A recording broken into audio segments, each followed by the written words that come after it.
big change you didn't see coming in Node.js. I'm Benji. I work on Node. I work at a company called Eon, and I did a bunch of other stuff in the past. So I'm Moshe. I contribute to Node, father of two, and plenty of other non-interesting stuff. Awesome. First of all, we want to start by saying that we're going to say a lot of pretty strong, make pretty strong arguments in this talk. And we really need a disclaimer and to explicitly say everything we say is our opinion. So take everything we say with a grain of salt. It's the history and the current happenings as we see them. All right. So once upon a time, this dude called Ryan Dahl wrote this runtime called Node.js. And he worked on it for a bit, and then he went on and he sold it to this company called Giant, and it was developed there. And it was amazing. This is a Node conference. We are all here. Node truly changed the way we write server-side in JavaScript. 12 years ago, there was no Node.js, and now there is a lot of Node.js. But there was one person in charge of the whole thing. I hope you don't know some of these people. Probably some of you do. But the way Node worked was there was one person in charge of the project. That person changed every so often, but the way decisions were made was incredibly centralized. And there was this philosophy and idea that Node should be small and minimal. Basically, this idea was called small core. It's the idea that anything that should be on NPM, that can be on NPM, should be in NPM, and only stuff that has to be inside Node.js should be inside Node.js itself. And this was so pervasive in the project itself that around 0.12, actually let's get a show of hands. Who here actually used Node.js back then in 0.12? Do we have some old people like me here? Woo! So we have some people here, that's great. So they thought they were done. It might sound ridiculous to us today, but they really thought that in 0.12 the project was done, it was supposed to be done, and they weren't going to add more APIs. So obviously that worked very well, and the project started to lag and stagnate and slow down. So, as open source does, it was forked, which is awesome. It's part of the reason we love open source so much. And that project became IO.js. And IO.js basically was an open governance fork. It meant decisions were made together rather than by one person. And they were made in something called the consensus-seeking process, which sounds scary, but it's basically everyone should agree, basically. Otherwise, we talk things over until we can reach a decision. But it was still pretty much the same people. It wasn't like a new, suddenly everyone wanted to add stuff to Node. It was still the same people working on the same ideas and the same stuff. That let us do big stuff like worker threads, which you heard Gil talk about. But it was still very hard to make those changes. Those of you who were around at that time saw that big changes were coming and that finally enabled them, but it was still kind of conservative and hard. And it also gave us all the new features, like a lot of the new features from back then that you know, like ECMAScript 6, like all the promise APIs, and modern stuff. But there was still this pervasive mentality of small core, of if something can be on NPM and not inside Node.js, it should be on NPM. So then something really interesting happened when Ryan Dahl, the original author of Node, he was on his way to give a talk about how you can perform machine learning in Node.js. But while he was on his plane to give this talk, like literally while he was on his plane, Google released this library allowing you to perform machine learning on Node, and that kind of changes plans. So instead of that talk, we got this talk about 10 things he regrets about in Node.js. So this talk came along with a re-implementation of what Node was originally meant to be. That was called Deno, and this POC included some of the insights from this talk. And by the way, no animosity at all. We truly believe that competition is beneficial for the entire ecosystem, and we intend to show that in this talk. So Deno was brand new, meaning there were no users who were going to break from these experimentations. And it had really interesting ideas. Some of them originated from other languages. For example, if you've used Rust or Go or Python, so you know they come with a built-in test runner. So Deno said, let's do the same, let's ship a built-in test runner. And some other ideas came from the browser land. For example, native fetch, which was only used with libraries until then in server-side. So these ideas weren't exactly new in the ecosystem, but hearing more and more people ask about them created really great and positive pressure on Node. So this represents the end of the small core era in Node.js. Internet seems laggy, the images aren't loading. So anyway, that was followed by a wave of new features in Node. For example, we landed add event listener to an event target and remove event listener. And these APIs aren't new for Node.js. It was possible to listen to events, etc. But the exact same APIs and specifications used in browsers and server-side was definitely a new way of thinking about things in Node. And adding that was what enabled to add some other APIs from the browser, for example, a board signal and web streams. Eric showed nice examples of using them. And all of these was the foundation required to land fetch into Node. And having fetch in Node is the exact mindset that Deno pushed for. And this is Unit. Yeah. So begins the era of web standards in Node.js. Basically letting you write code that runs in browsers, in Node, and other places. So I want to make it clear that the way these sort of evolutions work isn't that there is like a clear cut where you say, no more small core, everything has to go towards web standards now. It's a cultural shift, and that takes time. So we already had some web APIs like URL inside Node, but Deno really gave us a big push we are grateful for in that direction. And that became all the rage, right? As some of you who were in this conference like 2 or 3 years ago, you heard like WinterCG and a ton of APIs. And it's obvious in retrospect, right? Because you can use promises in Node and you can use promises in browsers. And sure, I can go into this tangent about how that's like part of JavaScript and that's part of the web platform. But you're users, you're developers, you don't care, right? You just want to, this set timeout thing works in browsers, it should work in Node.js and do roughly the same thing. So it's obvious, why not do that? Then we added a ton of these APIs, right? So there's like fetch, and there's web crypto, and queue microtask, and a board signal, and broadcast channel, and web streams, and local storage, which is new. And like a ton of these new APIs to make it super easy to write universal code in both platforms.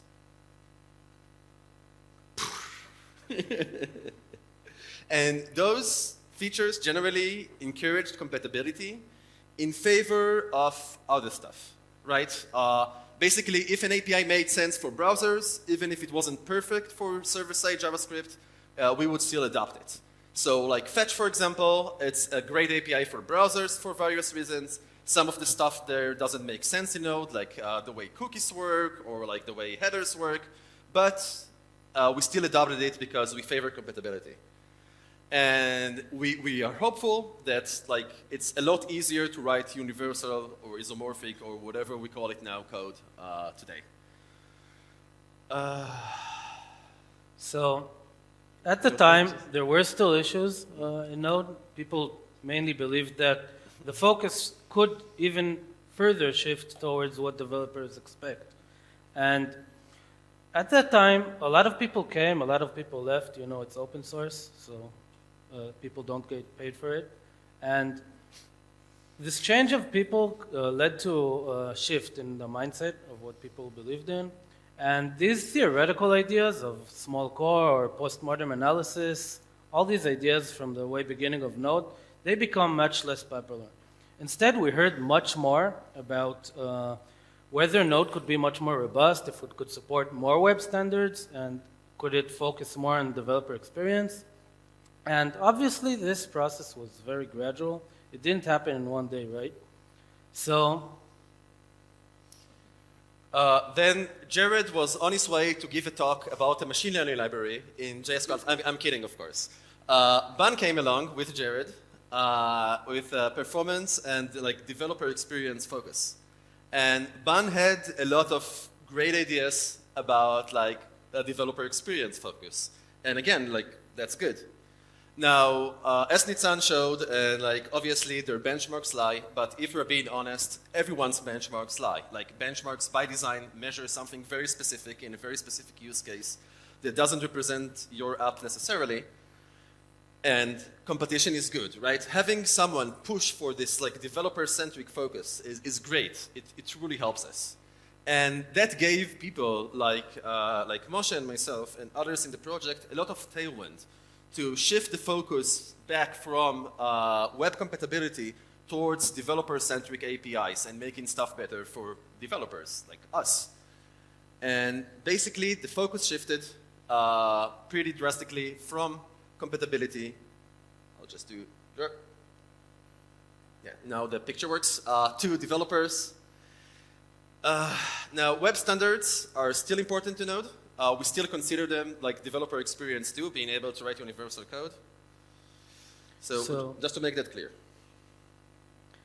Yeah, so after we've seen the shift, we could zoom in to ES models just as a case study to see the shift in paradigm of Node. So for those of you not familiar with ES models, these are just the standard way of sharing code between files or models in Node.js. And I'm sorry, in JavaScript, not specific to Node.js. And Node.js has a specific model system prior to this called CommonJS. It uses model export and require. So ECMAScript, which is the language standard, supports exporting code and importing code. So that's it in a nutshell. And Node supports this, at some form at least, since 2017. And it's gone through a lot. It's been removed, re-added, and for a very long time, it's been experimental. And it had a lot of issues where mainly it can't be used along with CommonJS. The two model systems don't really live well together.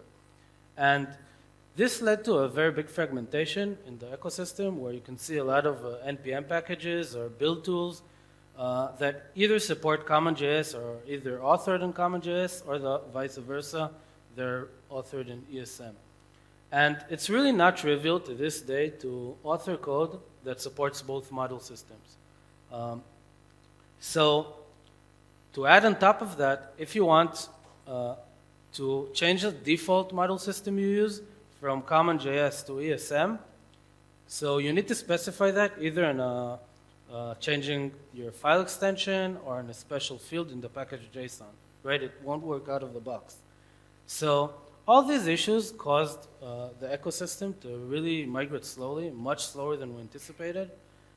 And those of you who are using TypeScript, which I hope a lot of you are, because it's really cool, you're probably telling yourself, sure, I use import and export. What's he talking about? And that might be very misleading, since in the most common configuration, your imports are transpiled to use require under the hood. So this led to a lot of confusion about what the best practices are regarding model management in Node. And this is yet another example of Node favoring theoretical correctness over what developers expect from the platform. So that's the old days.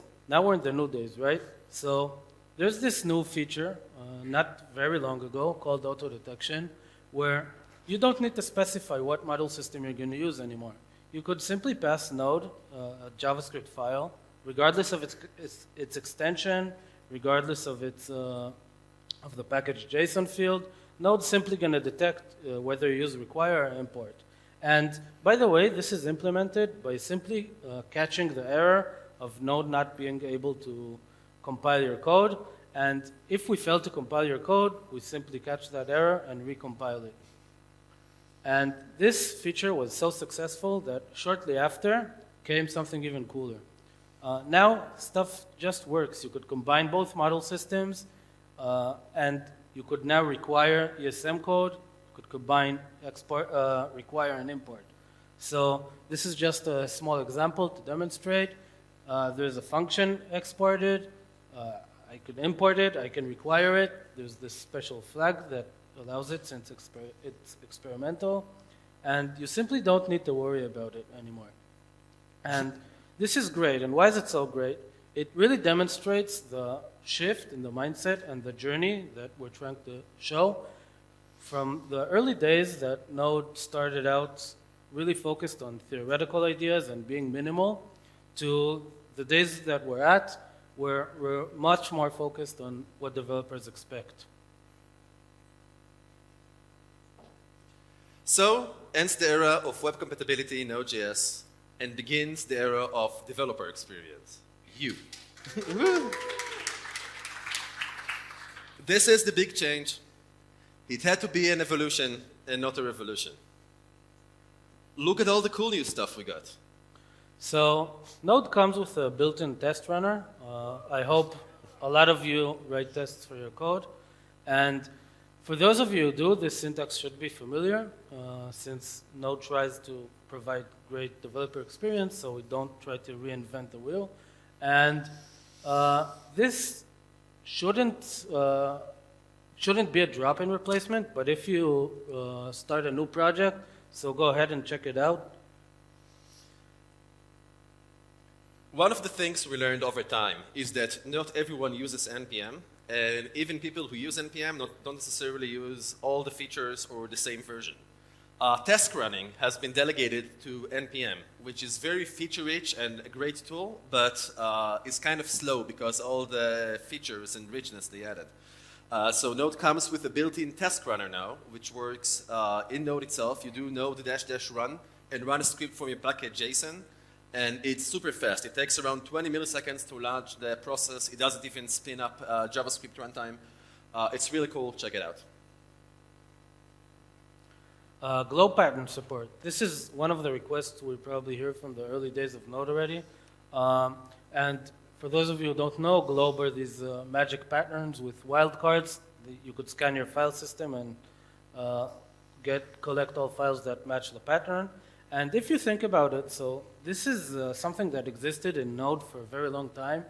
Since Node depends on NPM, it comes along with NPM, and NPM has this built in. So what we did is we approached one of the authors of this major Globe library, and we got their blessing to simply expose this as a public API. And that's really a good example of taking a code that was already existing inside the Node binary, and just by a simple shift of mindset of thinking what developers would expect and what they want, performing and exposing this code. By the way, there's also some other APIs like matching a pattern and not getting all the files. Another common thing is we have fetch, right? And fetch is very common because people want to make HTTP requests, right? People use Node for servers and other stuff, but also servers. Another common API, and literally the very first demo of Node being a chat server, is WebSockets. So Node now comes with a built-in WebSocket client, and you can connect to WebSockets without needing an external library or dependency, which is great. Check it out. Okay, so watch mode is this very essential feature that I've seen re-implemented a dozen times. There's NodeMon, TypeScript compiler re-implements this, Vite, all your developer tools probably re-implement this, and it's simply not needed anymore since Node comes with it built in. Maybe there are some cases where it is needed, but it makes life much simpler for us developers. Just use it. Another common thing is argument parsing, right? A common theme of all these tools is that they don't necessarily replace the features in NPM, and they're by design not as feature-rich. Like if you need very complicated command line argument parsing, you're probably better off doing an NPM install. or whatever package manager you use. But for the common, like 90% of developers who just need to add a few command line flags, just like you can in Go or in Python or in other runtimes, Node now comes with a parse args function that will take your command line args. And if you think about it, Node itself does it, right? You can pass flags like --run from before to Node itself. So it makes total sense to just expose this functionality and let you pass flags to your code. Text styling, yet another example of a very common task that we have in terminals. No need for a dependency anymore to do this. Just use it. And another common example is .env files. .env is actually a concept that was born in NPM like a Node package, and that's great. It basically lets you do dev configuration very neatly and quickly. Node now comes with built-in .env file support.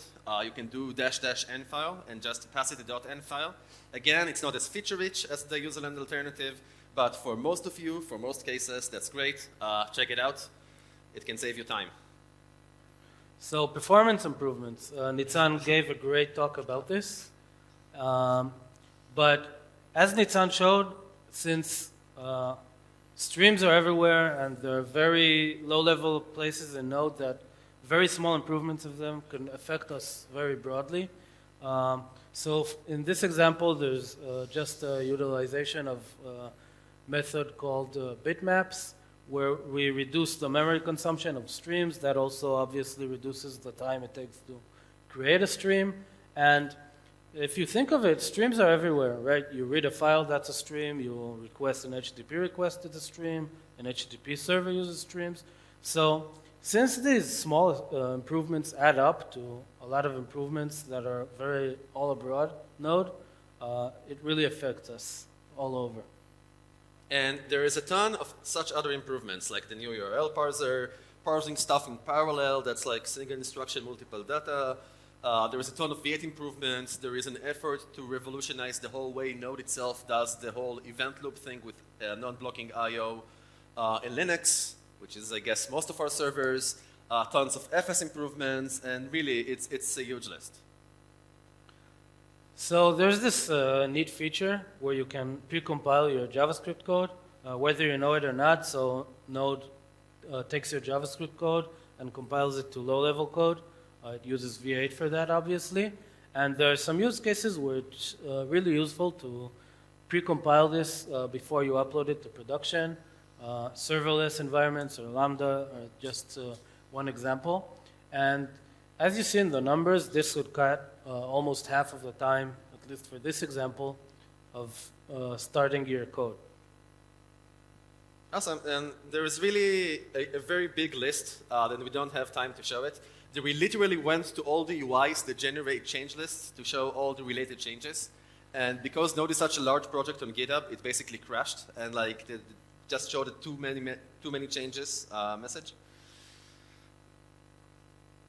So what's next? Well, we're developer focused, and you are the developers. So you tell us what's missing.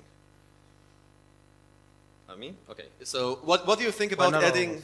What? Why not all of us? What do you think about TypeScript support?